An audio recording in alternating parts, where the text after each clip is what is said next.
Bonjour, c'est Jules Lavie pour Code Source, le podcast d'actualité du Parisien.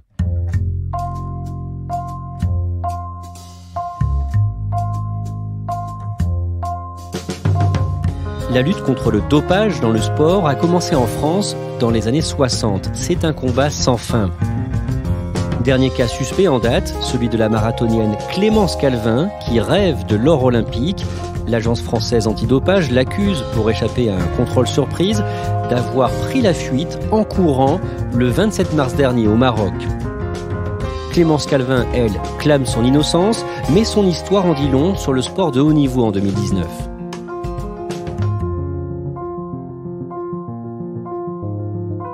Nous sommes avec Sandrine Lefebvre, reporter au Parisien, spécialiste des sports olympiques, et Benoît Lallemand, chef du service des sports du Parisien.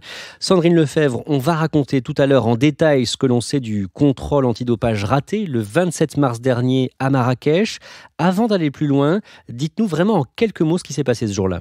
3 contrôleurs de l'AFLD rencontrent Clémence Calvin dans la rue pour un contrôle inopiné. Selon les agents, Clémence Calvin se serait échappée.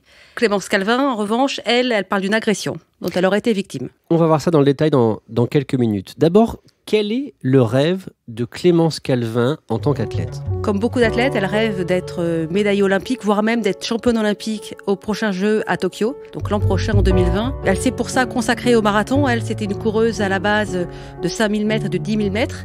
Et elle décide, après sa grossesse, de se tourner vers une longue épreuve de 42 km avec l'ambition d'être championne olympique. Pourquoi elle fait ce choix ? Elle a plus de chances de réussir sur ce terrain-là, sur le marathon ? Ça, c'est ce qu'explique Samir Damani, son mari et entraîneur. Il a regardé un petit peu les bilans et il sait que ces disciplines de 5000, 10 000 sur piste sont réservées généralement aux Éthiopiennes et aux Kenyanes. Et qu'en revanche, elle a beaucoup plus de possibilités sur le marathon. Ça semble une discipline très ouverte. Donc elle rêve d'une médaille d'or aux Jeux de Tokyo en 2020. Est-ce qu'elle a une chance d'y arriver ? C'est ambitieux, mais quand on regarde les chronos de Clémence Calvin, notamment son premier chrono à Berlin, on se rend compte que c'est potentiellement jouable. En tout cas, le podium est jouable. Quel bonheur, Clémence, que vous allez nous faire partager. C'était dur, quand même, les jambes. Le marathon, c'est quelque chose, franchement.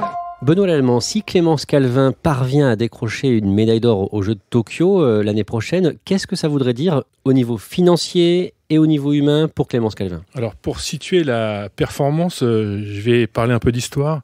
La dernière fois qu'une Française a été championne olympique en athlétisme, c'était Marie-Jo Pérec. Et avant Marie-Jo Pérec, il n'y en a eu que 2, Colette Besson et Micheline Ostermeyer. Ça place donc l'importance de cette performance. Et puis, dans un paysage ou un contexte où le sport français se cherche des têtes d'affiche féminines, être championne olympique à Tokyo, c'est la garantie d'un avenir doré, j'ai envie de dire. C'est-à-dire que financièrement, médiatiquement, ça lui assure, pour quelques années au moins, et en jouant bien même pour le reste de sa vie, une notoriété qui lui permettra de bien vivre. Sans oublier évidemment que 4 ans plus tard, rendez-vous pour tout le monde à Paris, et les têtes d'affiche, dont elle fera partie si jamais elle est championne olympique, pourront renégocier à la hausse sponsors et apparitions.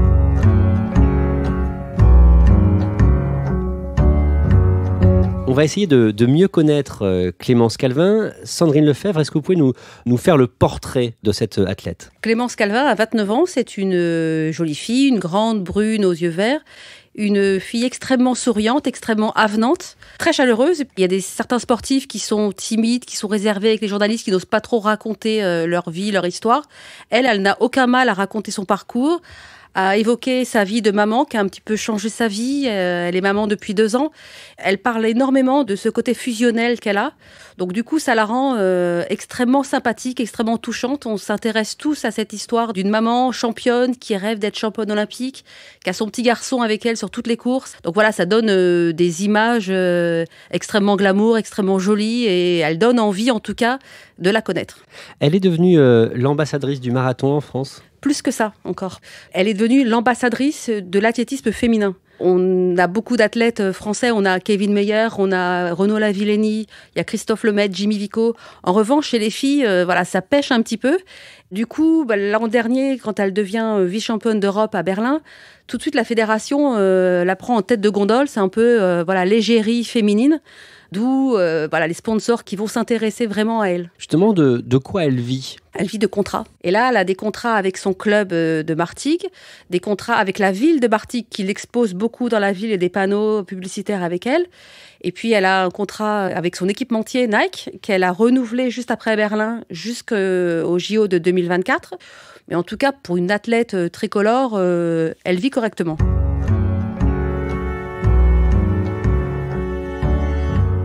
Pourquoi l'agence antidopage, l'AFLD, va s'intéresser de près à Clémence Calvin? Il y a sans doute son premier chrono. Quand elle boucle son marathon à Berlin, elle réalise 2h26, ce qui est un excellent chrono, d'autant que c'est le premier marathon de sa vie.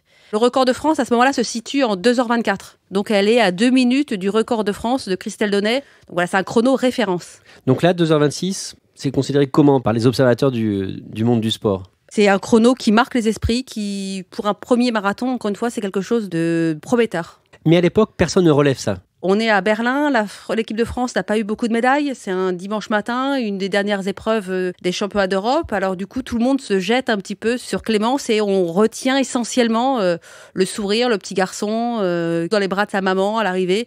On regarde un petit peu moins le chrono. Benoît Lallemand, est-ce qu'il y a d'autres éléments qui rendent Clémence Calvin suspecte aux yeux de l'agence antidopage? Alors, contrairement à beaucoup d'autres athlètes, elle va souvent sur le logiciel Adams pour changer sa localisation. Ce logiciel sert donc à localiser les athlètes qui doivent tous les jours donner une heure, une adresse où ils peuvent être trouvés par l'agence. Pour faire éventuellement un contrôle antidopage. Voilà, pour que si l'agence a envie de faire un contrôle inopiné, elle puisse se rendre à cette adresse et trouver l'athlète, et l'athlète doit être disponible. Concrètement, ça se passe comment? C'est une appli. Normalement, c'est à l'athlète de la remplir. Après, l'athlète peut donner délégation à 1 ou 2 personnes pour changer cette localisation.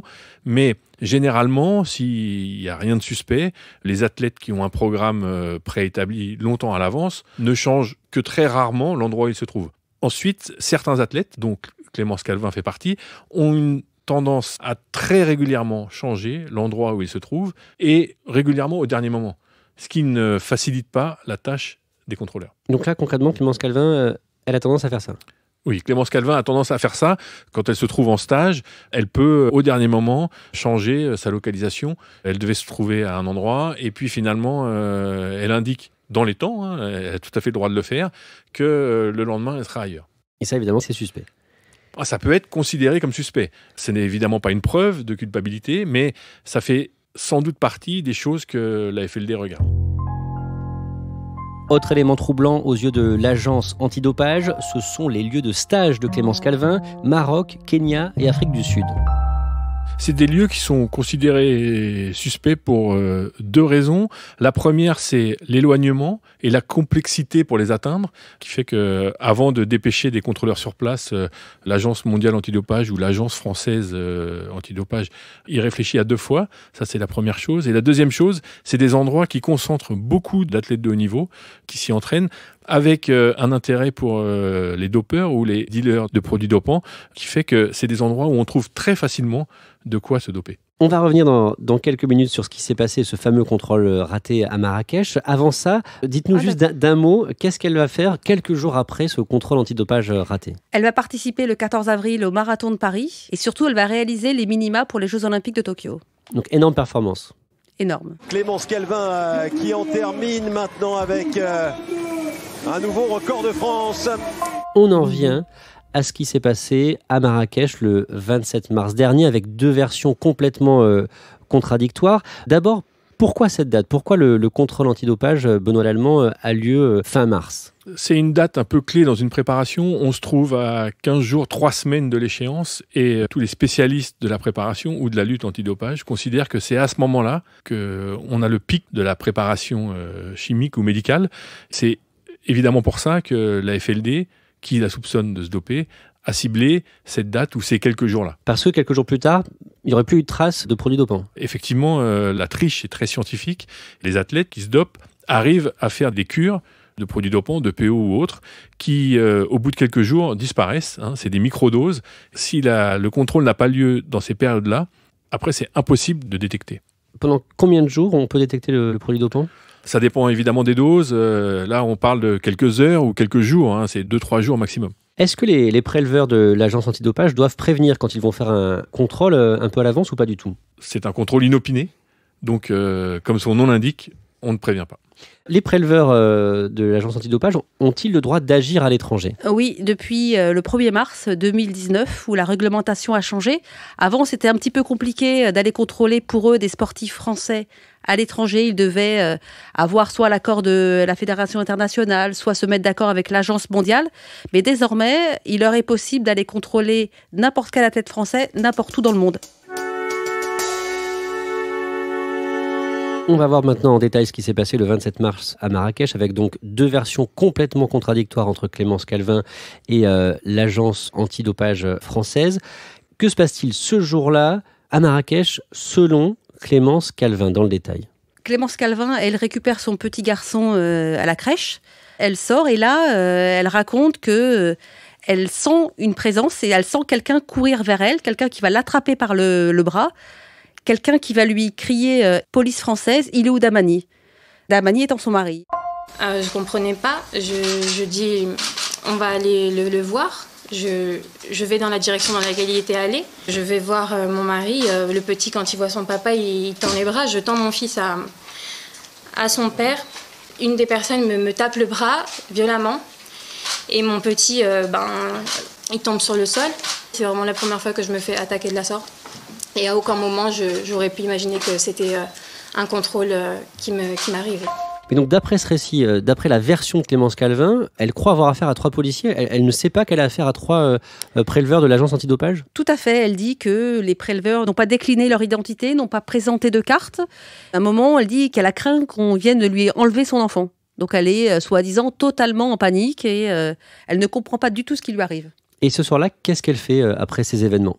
Là encore, c'est assez troublant puisque elle raconte qu'ils sont partis dîner au restaurant avec Samir, Damani et leur petit garçon et puis qu'ils sont rentrés chez eux aux alentours de minuit. Ça, le fait qu'elle dise qu'elle était au restaurant dans la foulée, c'est étrange. Ça peut paraître un petit peu étonnant puisque si elle est aussi choquée qu'elle le dit, on a plutôt tendance à imaginer qu'ils craignent que les contrôleurs reviennent et qu'ils restent un petit peu à l'écart du domicile. Alors, comment s'est déroulée la même scène, la même journée, le 27 mars à Marrakech, selon l'agence antidopage, l'AFLD? Alors eux expliquent que tout a été fait selon la procédure. C'est la première fois que l'AFLD va contrôler depuis le 1er mars des Français à l'étranger, donc c'est extrêmement préparé. Il y a beaucoup de réunions en amont, notamment avec le service juridique, pour être sûr de ne commettre aucune erreur. Ils trouvent Clémence Calvin dans la rue. Ils déclinent leur identité. Ils disent qu'ils sont de l'agence antidopage? Ils disent qu'ils sont de l'agence française de lutte contre le dopage. Ils présentent leur carte et ils lui expliquent qu'ils vont procéder à un contrôle antidopage. D'après eux, Clémence Calvin, tout à fait d'accord. Elle dit juste, voilà, j'ai mon petit garçon avec moi, ça ne va pas être pratique pour le prélèvement. Mon compagnon est à quelques mètres de là dans une salle de musculation. Je vais aller lui confier le petit et puis après je serai contrôlée sans difficulté. Et là, il rencontre Samir Damani. Et selon la version des contrôleurs, à ce moment-là, Samir Damani va faire obstruction, va bloquer le passage des contrôleurs et Clémence Calvin va en profiter pour s'échapper. Comment concrètement? Elle court. Il y a un des 3 agents qui va lui courir après pour lui expliquer ce qu'elle risque si elle s'échappe. Mais voilà, il n'arrive pas à la rattraper, c'est une marathonienne. Elle s'échappe dans les rues de Marrakech. Pourquoi est-ce qu'ils n'essaient pas de faire le contrôle antidopage une seconde fois dans la foulée le lendemain, Benoît Lallemand? Ils estiment que ce n'est pas la peine puisqu'il y a eu une première soustraction à un contrôle qui lui vaudra, selon eux, 4 ans de suspension une fois que c'est confirmé. Pour eux, ça a presque valeur de preuve. Il y a un élément troublant dans la version de Clémence Calvin, c'est qu'elle dit ne pas avoir compris qu'elle avait affaire à 3 hommes de l'agence antidopage, alors que 2 d'entre eux sont vraiment très connus dans le milieu. Parmi ces 3 personnes, il y en a un qui est contrôleur, qui contrôle très régulièrement les athlètes, et puis l'autre, c'est le directeur des contrôles de l'agence, Damien Ressiot, qui est un personnage assez connu du monde du sport. Il semble assez irréaliste qu'elle n'ait jamais vu ces 2 personnes-là. Et aujourd'hui, Clémence Calvin n'a plus le droit de courir. Clémence Calvin est désormais suspendue à titre provisoire par l'AFLD, donc elle ne peut plus courir. Ses contrats sont également suspendus. Elle explique qu'elle va faire appel devant le Conseil d'État. Pendant combien de temps elle est suspendue ? Jusqu'à la fin de la procédure et jusqu'à l'audience à la FLD qui déterminera si ou non elle doit être suspendue définitivement. Donc ça va prendre combien de temps ? On peut imaginer que ça dure, pour une affaire normale, 6 mois. Là, c'est pas une affaire tout à fait normale, puisqu'il va y avoir des pièces à étudier, des contradictions. On peut imaginer que ça pourrait prendre 7, 8, voire 9 mois. Elle rêvait d'une médaille d'or au marathon des Jeux de Tokyo l'an prochain. Elle est suspendue, ses contrats de sponsoring sont interrompus. Comment est-ce qu'elle vit ça ? Elle dit qu'elle le vit très bien. C'est très étonnant. On la penserait un petit peu marquée psychologiquement, physiquement, et pas du tout. Pour elle, c'est quand même un coup d'arrêt dans sa carrière, Benoît Lallemand. Évidemment, un coup d'arrêt, une situation difficile, quoi qu'elle dise, parce qu'on imagine qu'aller à l'entraînement sans savoir ce que demain sera fait, c'est pas simple. En termes d'image, c'est assez catastrophique. Donc, quoi qu'il se passe, dans 6, 8 ou 9 mois, elle aura pâti de cette affaire. Pour revenir, il lui faudra, en plus de beaucoup de talent, une énorme force de caractère. Qu'est-ce que cette histoire nous apprend sur le dopage et la lutte antidopage en 2019 ? Cette histoire, elle nous apprend que, en matière de lutte antidopage, rien n'est jamais simple. C'est une bataille et une lutte technologique, juridique, technique et logistique extrêmement difficile pour les agences. Elle nous rappelle surtout que ces agences-là n'ont pas le droit à l'erreur. Que va chercher à faire l'avocat de Clémence Calvin concernant ce contrôle antidopage ? Arnaud Péricard, qui est un avocat réputé, il va utiliser tout ce qui est en son pouvoir pour faire en sorte d'obtenir un non-lieu pour sa cliente. S'il arrive à prouver que tout n'a pas été fait dans les règles de l'art, s'il arrive à prouver que l'une des 3 personnes n'a pas montré sa carte, ou que l'une des 3 personnes, pour impressionner, je ne sais pas, a crié « police française », s'il y a un vice de forme, c'est un nulto. Et ça serait terrible pour la lutte antidopage. Merci à Sandrine Lefebvre et Benoît Lallemand. Code Source est le podcast d'actualité du Parisien. Production Jeanne Boézek. Réalisation et mixage Benoît Laure et Alexandre Ferreira. N'oubliez pas de vous abonner sur votre application de podcast préférée.